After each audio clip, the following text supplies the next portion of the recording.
नमस्कार दोस्तों, जय हिंद। कैसे हो आप सब? आई होप आप सभी अच्छे होंगे और आने वाली यूपी बोर्ड की तैयारी आपकी एकदम अच्छी चल रही होगी।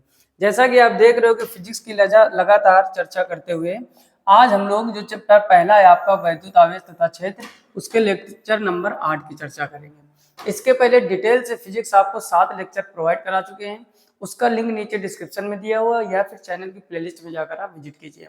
बहुत ही डिटेल से लेकर चले और आज हम लोग सीखेंगे यूपी बोर्ड में सबसे ज्यादा आने वाला कूलाम का नियम और उसके सदिश स्वरूप की चर्चा। एक चीज और ध्यान से समझो, कूलाम का नियम अलग चीज होती है और सदिश स्वरूप उसका अलग डेरिवेशन है। कई लोग बोर्ड एग्जाम में ये गलती करते हैं, पूछा जाता है सदिश स्वरूप करके आ जाते हैं कूलाम का नियम। भाई, दो बिंदु आवेशों के बीच लगने वाला आकर्षण अथवा प्रतिकर्षण का बल दोनों आवेशों के गुणनफल के अनुक्रमानुपाती, बीच की दूरी के वर्ग के व्युत्क्रमानुपाती।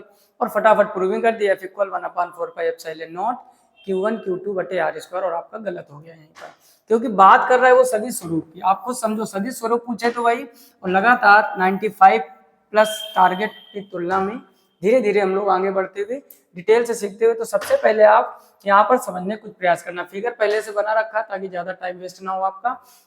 यहाँ पर देखो कि फिगर कुछ इस टाइप से है और आप कूलाम के नियम की अगर बात करोगे तो फिगर कुछ ऐसा बनता है। Q1 और Q2 बीच की दूरी क्या मानते हैं? R। और फिर इनके बीच लगने वाला बल के संबंध में इन दोनों आवेशों के गुणनफल के अनुक्रमानुपाती होता है बल, यानी F proportional Q1 Q2। Equation number first बनाते हो, आप सभी को अच्छी तरीके से पता है, इसके पहले वाले लेक्चर में हमने बताया। और दूसरा बनता है F प्रोपोर्शनल 1/R स्क्वायर, और दोनों को मिला देते हैं और प्रूविंग हमारी हो जाती है। ये काम नहीं करना है आपको। जब कूलाम का नियम पूछे तो ये सब करना है। डिटेल से कूलाम का नियम पिछले लेक्चर में सिखाया है, वहां से जाकर विजिट कीजिए। आज हम लोग सीखेंगे कूलाम के नियम का सदिश स्वरूप। पहले आप भी हेडिंग डाल लीजिए, कॉपी पे लेके नहीं बैठो तो बैठ जाइए। रोज की तरीके फिर से वही बात बोल रहे हैं, क्योंकि केवल देखने से फिजिक्स नहीं आएगी। क्लियर? अच्छा, लिखा है कूलाम के नियम का सदिश स्वरूप। तो पहले इसकी थ्योरी लिखते हैं। यहाँ पर हम लोग लिखेंगे, माना Q1 व Q2 एक ही चिन्ह के दो बिंदु आवेश हैं। दो बिंदु आवेश हैं। आप भी लिखते जाइए साथ में सब लोग। माना Q1 व Q2 एक ही चिन्ह के दो बिंदु आवेश हैं। ठीक। और एक खास चीज क्या लिखनी है, यहाँ पे जो Q1 और Q2 का गुणनफल होगा वो हमेशा 0 से बड़ा होगा। तो ये पॉइंट आप ब्रैकेट में और लिख लेना। उसके बाद फिर से इसकी थ्योरी, माना Q1 व Q2 एक ही चिन्ह के दो बिंदु आवेश हैं और Q1 Q2 का जो मल्टीप्लाई वो 0 से बड़ा होगा। ऐसा नहीं कि दोनों का गुणा जो होगा वो 0 से कम अर्थात निगेटिव होगा। क्लियर? अच्छा, उसके बाद लिखेंगे Q1 का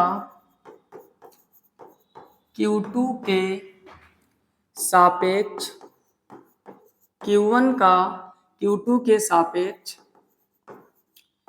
स्थिति विस्थापन, क्योंकि सदिश स्वरूप है तो स्थिति विस्थापन R12 वेक्टर तथा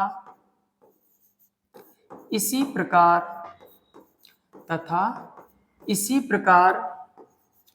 Q2 का Q1 के सापेक्ष, Q2 का Q1 के सापेक्ष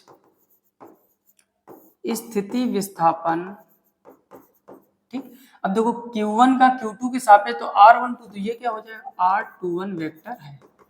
यहाँ तक कोई समस्या? अब ये फिगर यहीं पर ले आएंगे। ठीक, यानी थ्योरी के जस्ट नीचे आपको ये फिगर बनाना होगा। तो फिगर का एक काम करते हैं, थोड़ा सा छोटा कर लेते हैं ताकि आपका इस जगह में अच्छे से सेट हो जाए। और थोड़ा छोटा कर लिया जाए, दिख रहा है सबको ना? और इधर से ऐसे बड़ा कर लें थोड़ा सा। ठीक है, यहाँ समझने का प्रयास करना। ये फिगर हमारा किस टाइप से बना हुआ है?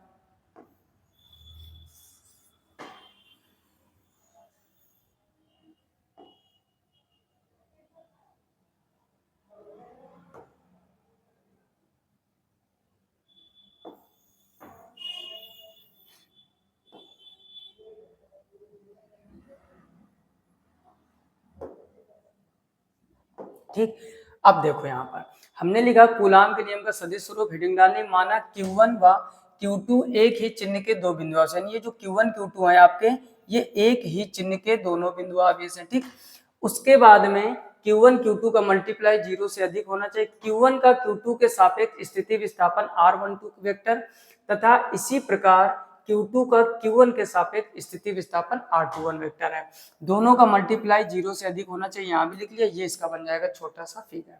ठीक, अब इसकी डिटेल करते हैं हम लोग। उसके बाद लिखेंगे अतः, और बस सामने प्रूविंग कर देंगे। लिखेंगे अतः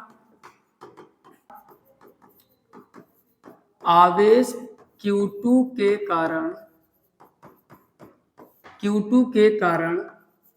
Q1 पर आरोपित बल, Q1 पर आरोपित बल। ठीक, यहाँ पर बल निकालेंगे हम लोग, समझना थोड़ा ध्यान से। देखो Q2 के कारण Q1 पर कह रहा है, जिस पर कहता है वो पहले तो F12 वेक्टर इक्वल हो जाएगा 1/4 pi epsilon not Q1 Q2 बटे R12 वेक्टर का स्क्वायर और R12 कैप।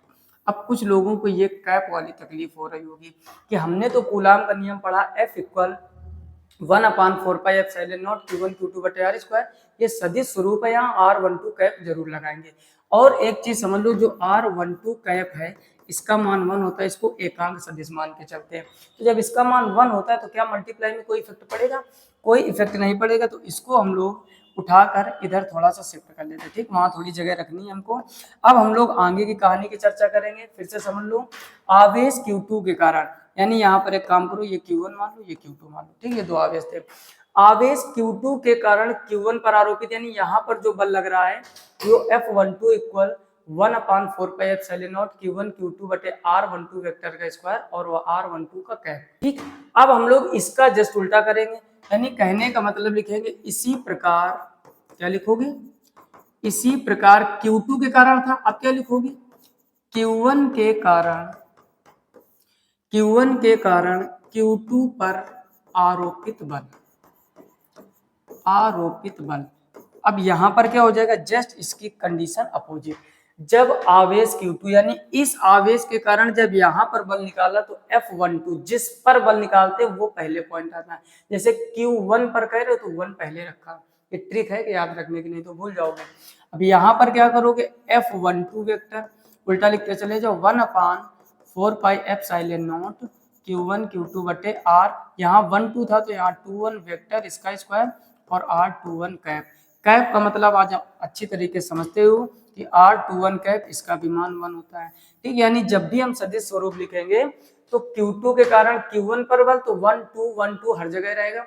जब Q1 के कारण Q2 पर बल, यानी जिस पर निकालते हैं वो पहले 2 पर निकाल ले तो 2 पहले, तो F21 vector equal 1/4 pi epsilon not Q1 Q2 बटे R21 का स्क्वायर। अब एक चीज समझो, दोनों की केवल दिशाएं विपरीत है। यहाँ Q2 के कारण Q1 पर तो 1 2 1 2 1 2 हर जगह पर है, और जब दूसरे पर निकालोगे Q1 के कारण तो यहाँ 2 1, यहाँ 2 1, यहाँ 2 1। इसका मतलब ओवरऑल आप एक लॉजिक समझ के आ गए होंगे, क्या कि जो F12 वेक्टर है ये F21 वेक्टर के कब बराबर होगा? जब इस पर माइनस लगा दिया जाए। यानी आप पहले आवेश के कारण दूसरे पर बल या दूसरे आवेश के कारण पहले पर जो बल है, इनकी दिशाएं विपरीत है, इस वजह से चिन्ह माइनस का, क्योंकि ये 1 से 2 की ओर, ये 2 से 1 की ओर। तो ये होती है सदिश स्वरूप की प्रूविंग। फिगर देख रहे होगे, कूलाम के नियम से एकदम डिफरेंट है। थ्योरी भी अलग है, प्रूविंग भी अलग प्रकार की है। पूरी चीज अच्छे से समझ गए हो? जल्दी से इसका स्क्रीनशॉट ले लीजिए। क्लियर? तो बोर्ड एग्जाम में आपको ये बहुत ही ध्यान देने की जरूरत है कि कूलाम का नियम पूछा जा रहा है कि कूलाम के नियम का सदिश स्वरूप, ये भी बहुत आता है बोर्ड एग्जाम में। और जल्दबाजी में कूलाम का नियम करके मत आ जाइए। अगर चीजें अच्छी लग रही हो तो वीडियो को लाइक, अपने दोस्तों में शेयर कीजिए। जितने भी लोग, चाहे आपके रिश्तेदारी के हों, चाहे फ्रेंड सर्किल के जितने भी 11th या 12th में हो और या आगे की तैयारी कर रहे हो, क्लियर, ताकि फिजिक्स उनको भी डिटेल से समझ में आए। फिलहाल में इस वीडियो में इतना ही। जानकारी अच्छी लगी तो वीडियो को लाइक कर दीजिए, और फिर से वही एक बात शेयर जरूर कीजिए। आपका प्यार, सपोर्ट ही हमें मोटिवेशन देता है और हम आपके लिए अटूट मेहनत करने का प्रयास करेंगे। फिलहाल में इस वीडियो में इतना ही। मिलते हैं नेक्स्ट वीडियो में, तब तक अपना ख्याल रखिए, अच्छे से पढ़ाई कीजिए। तब तक के लिए जय हिंद।